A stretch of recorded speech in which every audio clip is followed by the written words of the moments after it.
Hello everyone, this is Karl Palachuk and welcome to this presentation on making the move from managed service to cloud service. A little bit about me, so if you haven't heard of me before, I'm the author of 15 books including the Managed Services Operations Manual and Managed Services in a Month, and those are very popular books on Amazon as well as on our site at smbooks.com. I write a blog over at Small Biz Thoughts, and I would be very happy if you would connect with me on Twitter, Facebook, LinkedIn, Instagram, all of the social media. I have built and sold 2 successful managed service practices in Sacramento, California, and I've been training people on cloud services since about 2008. That's when our company, our managed service business, decided that we were going to put together a cloud 5-pack offering and make that available to everybody, all of our clients. And it also allowed us to sell down into a smaller set of clients. Over the years, as a managed service provider, I had gradually worked my way up to saying, I only want 5 or more desktops, and then it became 10 or more desktops. Basically, we made the calculation that in order for it to be worthwhile for somebody to be our client, we needed to have them invest in the neighborhood of $1,000 a month. And so with the prices that we were charging at the time, it made perfect sense that if you had 10 or more users, 10 or more desktops, and a server, we could be right in that range for a maintenance agreement for managed services. And so we basically got rid of all of the clients who were smaller than 10 users. But with the Cloud 5-pack, we developed a way that we could sell down into those 5-user clients and 3-user clients and even smaller.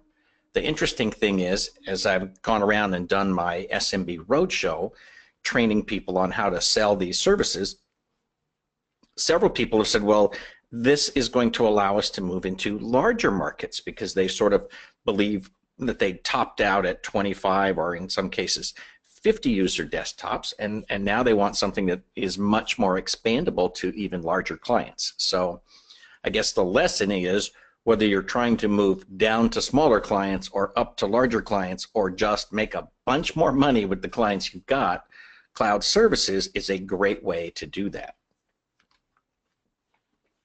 So let's assume that this is your challenge. You are a successful MSP, or you're working to become a successful MSP, and you want to add cloud services, but you don't want to make less money.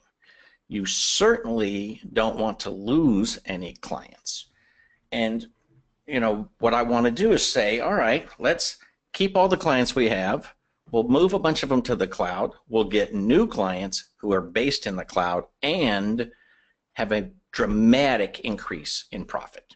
And this is the part where a lot of people just, they just don't believe me until they see it for themselves.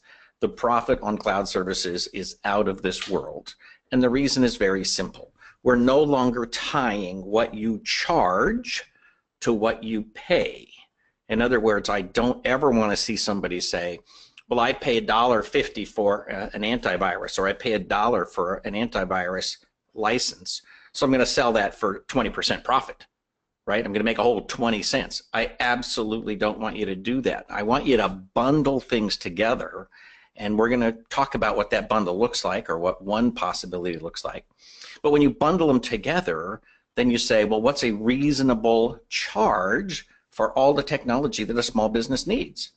And the answer is, it's going to be a few $100s a month. It's not going to be a 20-cent increase here and a 20-cent increase there, right? When you look at the money that's involved, you need to say, what I pay is unrelated to what I charge. What I charge includes a great deal of value that comes from the bundle I put together. That's the mentality I want you to take as you go forward with this. So most of the barriers to managed service providers becoming cloud service providers are truly mental. There are no barriers in the real world. There are only perceived barriers that people come up against. Some of it is that you are unwilling to change. You kind of sort of know that you need to, but you don't want to. Some of the barriers are things like, well, I think it's going to be too expensive, or I think my clients won't go for it, or I don't want to make another major shift in my business. We just got done figuring out how to do this managed service business, and now you come to me and say, well, you have to be a cloud service provider. A, you don't have to do anything, but B, all of those barriers are literally things that only exist in your head, and you got to get over that. Cloud services are easy. This technology is not difficult. The other thing is you have to have a correct perception about what you're selling. Many people believe that to have cloud-based systems, what you do is you go to Azure, or you go to Amazon Web Services, or you go to Google, and you spin up a server, and then you load it up with Microsoft Server, and then you have all the licenses, and you access it remotely through like terminal services or something like that. That doesn't have to be the way that you sell cloud services.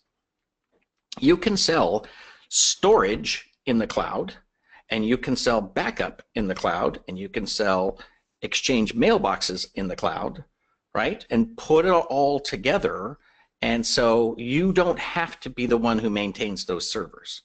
You know, a virtual server or a server in the cloud spun up at Microsoft or Amazon or anywhere else doesn't know it's not real. So it's going to get viruses, it's going to have patches and fixes and updates, and it's going to take maintenance.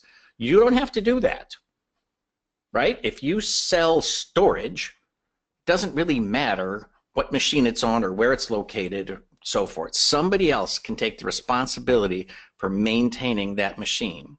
And I literally want you to think of it like voicemail. There was a time when telephone messages were taken by a machine with a reel-to-reel tape. And then the tape got smaller and smaller, and eventually became a cassette, and eventually it became digital, and then eventually it was built into the phone, and now it's built into the wall. It's literally somewhere at the phone company. And you have voicemail on your cell phone and on your home phone and on your business phone. You probably have 10 voicemail boxes that you never use, but they're just everywhere. And you don't care what the technology is. You literally don't know where your voicemail is physically stored, what server it's on, how many hard drives it has, how much memory it has, last time it was patched, fixed, or updated, what the backup looks like. You don't even know if it's redundant. You know nothing about that technology, and yet you rely on it every day, and you literally just don't care, right? Well, you do need to care about what stuff looks like for customers' email or for their data storage, but you need to keep it in perspective. You can sell the storage separate from having the responsibility of maintaining a server. You can sell mailboxes without the responsibility of maintaining the Exchange server, right? You can make your life easier and easier by simply relying on the best technology available. There are lots and lots of cloud service providers that will sell you individual services that you can then bundle together. In fact, there are distributors who will sell this to you. You know, all of your favorite distributors, Ingram and Synix and so forth, they all have cloud services that they want to sell you. And very often, they're just reselling something like Intermedia, AppRiver, Microsoft, and so forth. You can bundle those things together, whether you buy them direct or through a distributor. However you want to manage the licenses is up to you. And remember, you get to buy exactly what you need. You don't have to buy in 5 packs and 10 packs and 25 packs the way we used to buy licenses. The other thing is that when you make the move to cloud services, the amount of labor it takes to maintain these things almost completely disappears. And that means that you make a bunch more money. So if you think about it, if you buy a hosted Exchange mailbox, there is no maintenance that you have to do. Somebody else is maintaining that server, that hard drive, the fans and the backup, and on and on and on. And so all you have to do is pay the bill every month and use the service. That's it. Beginning, middle, end, that's it. So it's hugely profitable because there's essentially no maintenance. You still have to maintain the client, but basically everything that breaks with cloud services is the client breaking stuff on their own computers. So you got to keep that under control, but clients aren't motivated to break their own computers. They just do that by accident. So there's always going to be a maintenance component, but it's not going to be on the core services that make you the most money. So let's take a look at what that looks like. I'm sure you've seen this quote, "The future's already here, it's just not widely distributed," by William Gibson. The cloud is here. It's been here for a long, long time. If you think about it, the number of people using cloud-based email is essentially 90% of the population probably at this point. There are lots and lots of people who don't have a server anymore. Their stuff simply exists in the cloud. And a lot of people just haven't started selling it. Also remember, another great quote, "Factory of the future will have only 2 employees, a man and a dog. The man will be there to feed the dog, and the dog will be there to keep the man from touching the equipment." We're almost there with regard to a lot of services. In fact, even the automobile industry is getting there really fast, right? Your job is to get in the car and not touch the equipment, right? The car will take you where you need to go. In your lifetime, that will become a reality. We're getting there really, really fast. When I think about it, my daughter is 25, and her kids will probably never learn to drive a car. And that's a little freaky for an old man like me, but for her kids, it'll just be natural. That why would you drive a car if you don't have to? It's less safe, and there's more expenses, and so forth and so on. So when you think about what is the cloud and what isn't the cloud, all of the so-called hosted services are really cloud-based.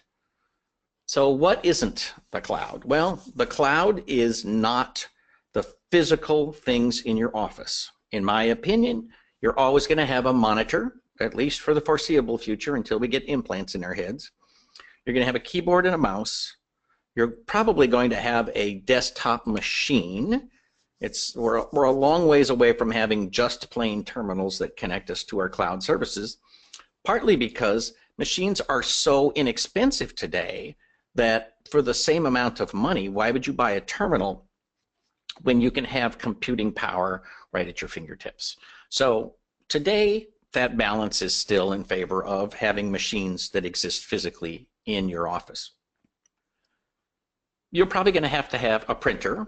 You're certainly going to have wires in the wall, routers, switches, firewalls, right? All of those things are going to exist. There's always going to be some technology that physically exists at the office, at least for the foreseeable future. I'm open to changes beyond that, but today there's that kind of equipment that must exist in the physical world.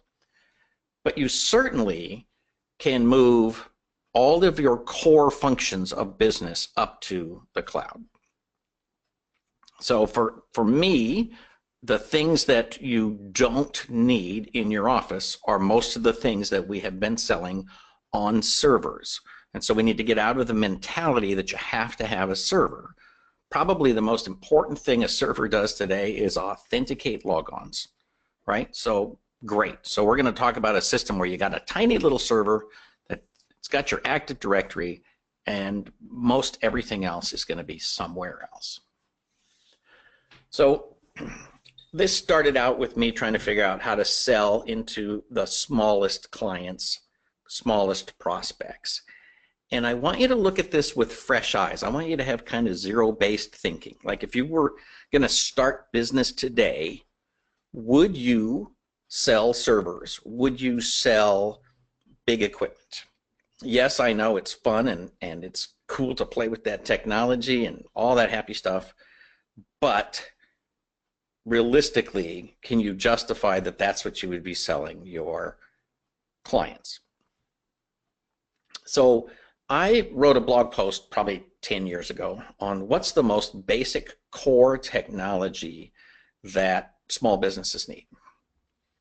And here's the list that I came up with, a few minor changes, but basically email, calendars and collaboration, some kind of devices, telephones, storage, which I would add backup to that, so storage and backup, office products, printing, website, remote monitoring, patch management, antivirus, spam filtering, and of course some kind of internet connection. And I'm not really going to talk much about security because, to be honest, every one of these needs to have security built in from the ground up. So we're no longer in an era where security is something sold separately. Security is something that is baked in. So when you choose systems, you should choose secure systems.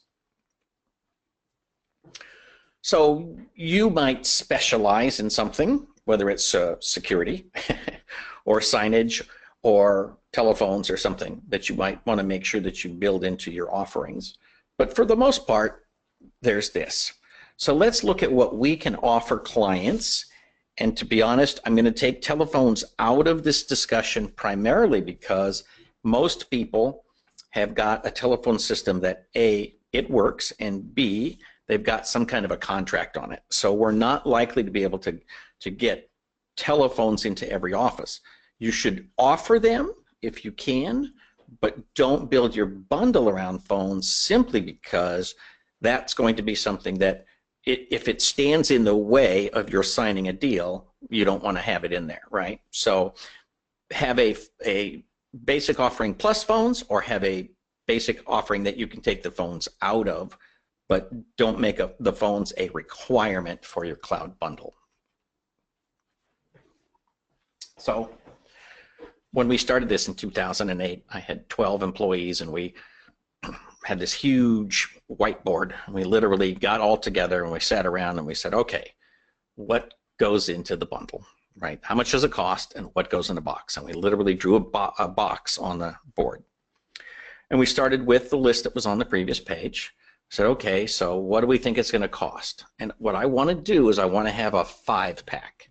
I want to sell a 5-pack of licenses, because that allows me, again, to get to the point where I can charge enough money so that it makes it worthwhile for somebody to be my client. And so I encourage you to go through this exercise, look at the previous slide, and start building what will become your cloud services. So there will always be some things on site, and there will always be some things in the cloud. And I think that we're moving into an era, probably for at least 5 or 10 years, where we're in a hybrid era, which means that you will have something on site. And there are many reasons why you would keep data on site. So one reason would be that, for example, you have very large files, or you have a line of business app that absolutely requires it. Even simple things like QuickBooks is nearly impossible to open over a VPN or to make it work over a wide area network. So that's something that, you can go to the hosted version, QuickBooks Online, or maintain just that one application on site. So again, I like the server for security.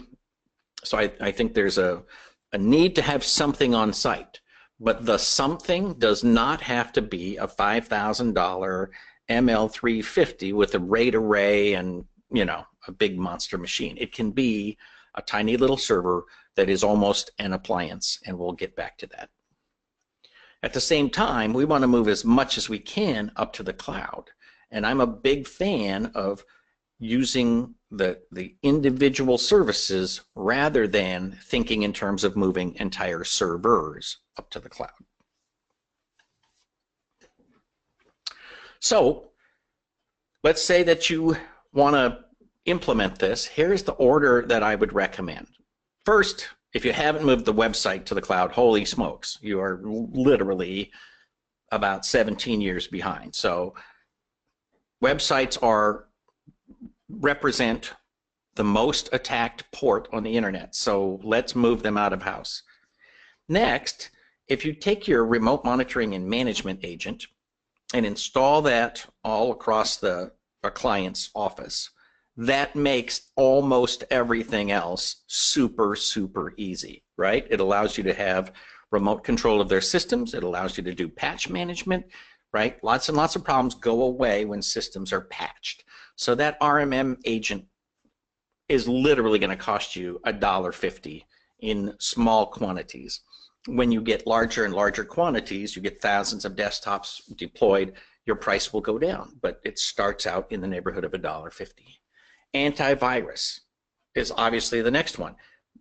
Almost every RMM agent will come with it paired with an antivirus that they recommend, and they will easily deploy for you. So once your RMM agent is deployed across an enterprise, you can then deploy the antivirus. Again, you're going to save a little bit of money by not deploying the antivirus if a client has something in place that maybe it expires in a year or in 8 months or 5 months, whatever it might be.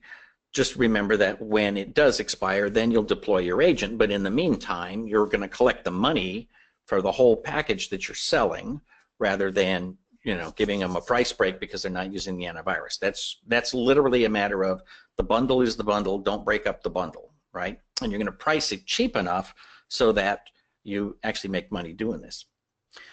And then you're going to have storage. So storage literally means that you have to have a process, you have to have a checklist, but you're going to move all of their data up to a cloud-based storage system. And that can take as long as it takes. You don't need to ship a disk. There's no hurry here. You can set up a job that moves data every night, every night, every night. And if it takes a week or 2 weeks, it doesn't matter because they've got their live data on site. And there's just it's a straightforward process to flip them over from using storage on the server in the next room to using storage in the cloud. And if you get a good service, you get the right service, it will be secure for HIPAA, for SOX compliance, and certainly secure for your clients. Obviously, the storage is something where it has to be rock solid. They have to be willing to sign business associate agreements or whatever you require with regard to security. Everything should be encrypted at rest and in transit, okay? But those services are out there, so it's not like you have to build your own or you have to go through a lot of trouble to find them. They're absolutely out there. And you know, one of the things we go through in the SMB Roadshow is we talk specifically about what kinds of things would you use to deploy websites, RMM agents, antivirus, storage, mailboxes, and so forth. So we have an entire section talking specifically about all the options that are available to you for these kinds of things. Email is a little more difficult, primarily because there's a fair amount of cleanup that needs to be done for a lot of people. But basically, you're going to put it in place. If you have a hosted spam filter, that makes your life so much easier, right? Because you literally, you have the hosted spam filter up in the cloud, and you need to move the email, obviously, but one day you literally just tell the spam filter, stop delivering to the server and deliver to this address over at, again, Microsoft, AppRiver, Intermedia, Rackspace, whoever. You just redirect the mail, and now that's the live mailbox. It is possible to do this with zero downtime. In fact, it's fairly straightforward to do it with zero downtime. You just need a checklist. Happily, we provide that. And finally, Microsoft Office, which is literally a matter of, I want you to deploy the mailboxes first. So even though Office is not the most complicated, it's last on the list because I want you to use the same provider for your Office licenses as you use for your mailboxes.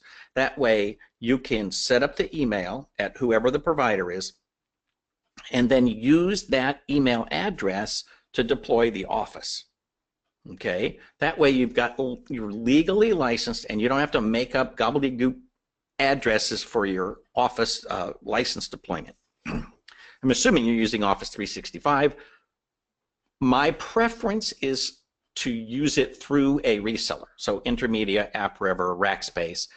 The price is almost exactly the same, and you have far more better, in my opinion, management tools available to you. It's a lot more flexible. So generally speaking, you want to have a good dashboard. I don't think selling directly from Microsoft gives you that kind of flexibility.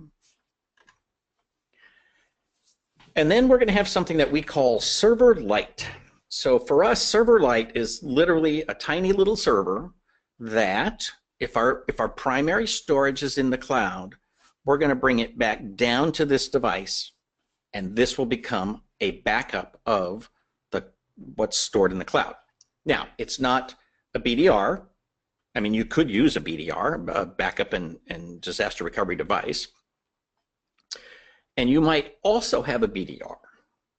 But the key for this server is it's going to be local storage if you need it. So for example, you might put your QuickBooks on this if you don't want the hosted QuickBooks. You're certainly going to use it for network authentication, so Active Directory lives here, even though it might be synced in the cloud. And if your primary storage is in the cloud, then this is your backup. If your primary storage is on this device, you back it up to the cloud. And the reason we call it a server Lite is that it is something that we want to treat like an appliance. This does not have to be a big beefy server, in my opinion, because your live data is probably in the cloud, right? So if something happens to this server, all you've lost is potentially lost is the backup of what's already in the cloud. And if you've got a different backup system, then you've lost the backup of the backup, right? So it's not mission critical when this thing goes down. People will be able to log on with stored credentials for quite a while, and you'll literally be able to replace this with anything, pull the data back down from the cloud. Now you got your live backup again. This is something that I have used since 2008. And in fact, this exact device with a little more memory is what I have right now running Server 2016 Essentials. So these are wholesale prices. I just happen to get this quote off D&H. So for right in the neighborhood of $1,000, $1,100, you can put this in place. What we do for this is I own this device and deploy it to a client's office. So I then charge them, depends on the size of it and so forth, but in the neighborhood of $100 to $150 a month. What that means is after 10 months, this is paid for. And for the rest of the time that they're my client, that $100 to $150 a month is 100% profit. This takes essentially no maintenance. I do drop my RMM agent on there and I make sure it's patched, fixed, and updated. I make sure that it has antivirus. But other than that, it's all profit. So this is a small server. Again, it does have a RAID array just because that's the way it's built. But this is about 1 foot cubed. And it really doesn't need to be beefy because all it's doing is authenticating logons and storing files. So it doesn't have to have a massive processor. It doesn't have to have 8 cores. It doesn't have to have 16 gigs of RAM. You can build it as beefy as you want, but over time what you're going to discover is you just absolutely don't need the firepower. And obviously you can sell a low-end Dell server that will do the same thing. You can sell an HP rack mount server that does the same thing, whatever you want. The goal here is that you need to think of it as an appliance, not as a big monster server. So, a lot of people worry that they don't want to go to the cloud because their clients will just take it all in-house and do it themselves. Well, the truth is somebody's going to sell cloud services to your client, and it's either going to be you or it's going to be somebody else. So you need to make the choice that you're going to get into this. You've probably been putting it off for about as long as people like me have been selling it. So if you need to move into the cloud, now is absolutely a great time to do it. The thing is, your clients won't do this themselves. Your clients could, for the last 20 years, have bought themselves a server. They can go online to Dell and buy a server. Dell happily sells against you every day. They could go to CDW. They could go to Amazon and buy a server, but they don't. And they don't buy Microsoft Server and install it, and they don't buy SQL and install it, and they don't buy Exchange and install it. And when you look at what's involved in saying, all right, we're going to set up your Active Directory, and we're going to make sure that everything works on your network and your email works flawlessly, and we're going to make sure that it's all secure and backed up and redundant, right? We're going to put all this stuff together and make it work. Most of your clients are going to look at that and say, oh my gosh, this is far more complicated than anything I want to deal with. I just need it to work, right? Can I just pay you to have it work? And then you say, well, here's the deal. I'm going to sell you a 5-pack of licenses for, say, $250 or $300. And then I'm going to sell you managed services on top of that for another $250 or $300. And then I'm going to put my server in there, the server Lite, and we'll provide that as a service to you. So now they have no expenditures, no capital expenditure for hardware or software. Everything is sold to them as a service, so they get all the stuff listed here as a service, plus you're going to put that server Lite in there as a service. So everything is an operating expense to them, and they don't have to deal with it. What they don't realize is this is, for someone who's technical, for you, this is very straightforward. For them, it's complicated, but for you, hey, spinning up a Microsoft mailbox is literally click, click, click. So don't freak out about it, and don't let them freak out about it. Just tell them, I'm going to take all of that trouble off your hands. We're just not going to put another server in your office. Here's the thing. Nothing happens by itself. Your clients are not going to wake up one day and suddenly be in the clouds. They're not going to wake up one day and suddenly have deployed all their stuff. You have to change your business. You have to make the decision that this is something where you can make money. And I would encourage you to join me on the SMB Roadshow. Just go to smbroadshow.com and sign up for this. And I've got another video where I talk more specifically about what we're doing, but the Roadshow it's a 6-hour seminar, and we go into excruciating detail about exactly how you bundle this stuff, how you sell it, how you price it, how you make changes to it. And we have about 250 pages of downloads, including some very detailed checklists for onboarding people, for welcoming new employees to your clients' offices, for running speed tests to determine whether or not clients are prepared for the cloud. Remember, you want to have a bundle that you can sell again and again and again that's very, very profitable. So when I sell this, it's right in the neighborhood of 70 to 75% profit every month. And again, I want to be in the neighborhood. I want to start at $1,000 a month. Larger clients obviously are much, much higher than that. But it's a hugely profitable venture, and we have just tons of information that we give to you. So the thing about it is, with the price that we charge for this show, which is $1,000, you will be profitable the first month that you sell one client on this. You'll get all the money back for that show. And right now, the pre-sales for all the shows, we have a number of cities all across the United States, the UK, and Australia. They're only $600 for the first seat. So right now, you can sign up for the SMB Roadshow and be hugely profitable with the first client that you sign. So imagine selling a 5-pack of this for a 10-user office or a 7-user office, they're still going to buy 2 5-packs. Let's say that you sell that for $300 each, so now that's $600, and then you sell the managed services for $600, well, that's $1,200, and then you put a server Lite in there, so now you're at $1,300. So you've gotten your money back for the seminar twice with the setup fee for one client. Please join me. Go to smbroadshow.com, or we're going to have an offer at the end of this slide deck, and join me in one of the cities we have left. I really, really want to help you make a bunch of money with cloud services. That's it for today. I'm Karl Palachuk. Please send me an email if you have any questions, and sign up for the roadshow, and I will see you before the end of 2017.